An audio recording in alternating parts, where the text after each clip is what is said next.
The story of Allama Iqbal is celebrated in the annals of history. Known as the poet of the East and a visionary philosopher who dreamed of Pakistan, his public legacy shines bright. But there exists another, more private dimension to his life.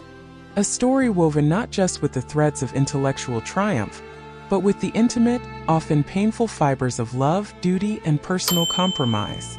This is the story of the women in his life, and the concept of love that he both exalted in poetry and grappled with in reality. In his majestic poetry, in works like Asrari Khudi and Bangadara, Iqbal placed the idea of ishq, of love, on the highest pedestal. For him, this was not mere romantic emotion. It was a dynamic spiritual force, a fiery energy that could drive an individual toward self-realization, creativity, and the upliftment of an entire community. It was the engine of revolution within the human soul. Yet, the journey of his own heart through the landscape of marriage and relationships tells a different, more human tale, one marked by the heavy expectations of his time, by family duty, and by quiet, personal sorrow. His journey into matrimony began not with choice, but with tradition. Around the year 1893, when he was merely 18 years old, his family arranged his first marriage. The bride was Karim Bibi, the daughter of a respected civil surgeon from Gujarat. It was a suitable match among Kashmiri Punjabi families, an alliance of social standing. But it was a decision made over his own personal wishes. This early submission to parental authority would cast a long shadow. The couple had children, a daughter named Miraj Begum and a son named Aftab. For a time during his early legal career, there was a semblance of normal family life. But a great change was on the horizon, one that would irrevocably alter the course of his personal world. That change was his departure for Europe in 1905. For 3 formative years, Iqbal immersed himself in the intellectual currents of Cambridge and Heidelberg.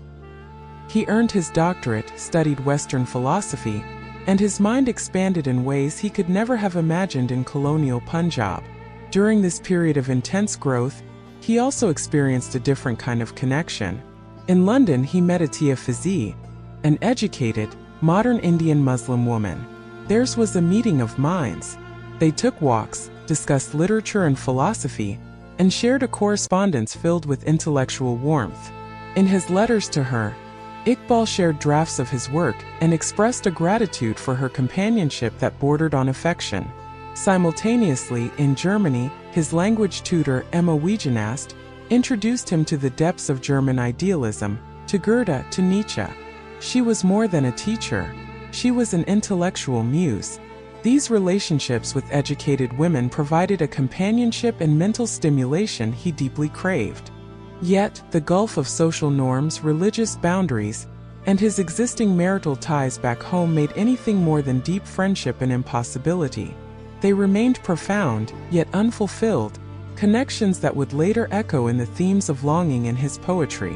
When Iqbal returned to Lahore in 1908, he was a transformed man.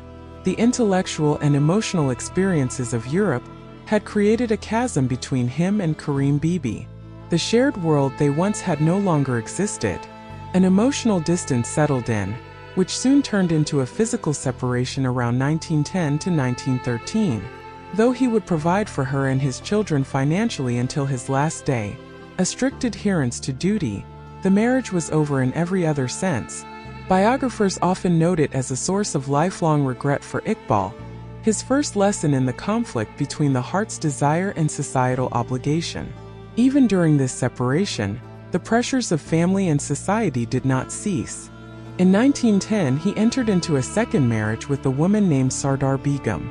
She was a young, orphaned Kashmiri girl living in Lahore. Hope, however, was quickly shattered. Soon after the marriage contract was signed, anonymous letters arrived, maliciously accusing Sardar Begum of immoral conduct. Stung by these accusations, and believing them to be true in his distress, Iqbal made a devastating decision. He sent her back to her family, the marriage unconsummated, her reputation in tatters. It was a cruel act born of a moment of weakness and distrust. But the story took a turn toward redemption. An investigation by family elders later suggested the letters were fabrications, likely sent by those with vested interests. The truth began to dawn on Iqbal. His realization turned to remorse when he received a heartfelt letter from Sardar Begum herself, pleading her innocence with dignified sorrow. Racked with guilt and after seeking counsel from religious scholars, Iqbal performed a rare and honorable act. Since the marriage had not been consummated, he was able to remarry her formally, a second ceremony intended solely to restore her honor and place in society. This act of redemption transformed their relationship. Sardar Begum, often described as beautiful and perceptive, became his most cherished wife. She bore him 2 children, a son Javed, who would rise to become a judge of the Supreme Court of Pakistan, and a daughter Munira. Despite later tensions over finances and his absorbing public life, she remained his emotional anchor until her death. Tragedy, however, seemed to follow Iqbal in his personal life. In late 1914, his beloved mother passed away. In his grief, and again yielding to familial persuasion, he agreed to a third marriage in December of that same year. The bride was Mukhtar Begum, presented to him as the beautiful daughter of a reputable doctor from Ludhiana. After the marriage was solemnized and consummated, a painful truth emerged. She was not the doctor's daughter, but his niece. The match had been misrepresented. Disillusioned yet bound by the solemnity of the contract and his own moral code, Iqbal chose to continue the marriage, accepting another compromise. This union was brief and ended in profound tragedy. In 1924, Mukhtar Begum died during childbirth. The infant did not survive either. Iqbal was left to mourn yet another loss. Another life cut short within the confines of his complicated domestic world.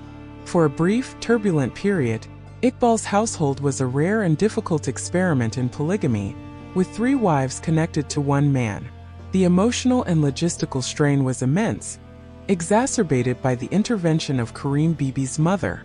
The situation became untenable, leading to Karim Bibi's permanent move to Sialkot with her mother and children, leaving Iqbal's primary household in Lahore.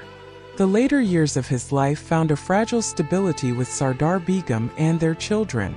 This was a period of great poetic and philosophical output, but this stability was shattered when Sardar Begum, his companion, fell ill and died in 1935.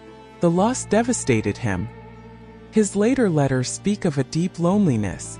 The great poet, who had written so powerfully about the strength of the self, was now a frail and solitary figure, though devoted to his surviving children.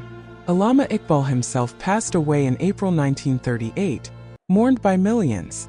Karim Bibi, his first wife, outlived him, passing away in 1947. So, what are we to make of this deeply personal history? It reveals a poignant dichotomy. The same man who theorized about ishq as a blazing, world-altering force often experienced love in his own life as a series of duties, obligations, and heartbreaking constraints. His marriages were largely not unions of passion or intellectual partnership as he might have envisioned in his poetry, but arrangements shaped by filial duty, social expectation, and at times poignant deception. The intellectual and emotional connections he found in Europe with women like Atiya Fyzee and Emma Wegenast highlight a yearning for a meeting of equals, a companionship of the mind that the rigid social structures of his time back home could scarcely accommodate. These unrealized connections perhaps fueled the profound sense of longing and idealistic love that permeates his work. The narratives of his 3 wives, Karim Bibi, the partner of duty, Sardar Begum, the companion of redemption and affection, and Mukhtar Begum, the brief chapter of tragedy, are integral to understanding Iqbal, the man. They lived their lives within the orbit of his greatness, their own stories of patience, resilience, and quiet suffering forming the often silent backdrop to his public persona. In the final analysis, the life of Allama Iqbal teaches us that the journey of the heart is often the most complex. His personal struggles with love and marriage do not diminish his stature. Instead, they humanize the icon. They show us that the philosopher who could map the cosmos of the soul also navigated the difficult, earthly terrain of human relationships with all its imperfections. His legacy, therefore, is twofold: the towering inspirational philosophy for the public, and a private, deeply human story of love sought, love lost, and love endured. A story where the highest ideals of Ishq were continually tested, and ultimately defined, by the quiet power of duty and the resilience of the human spirit.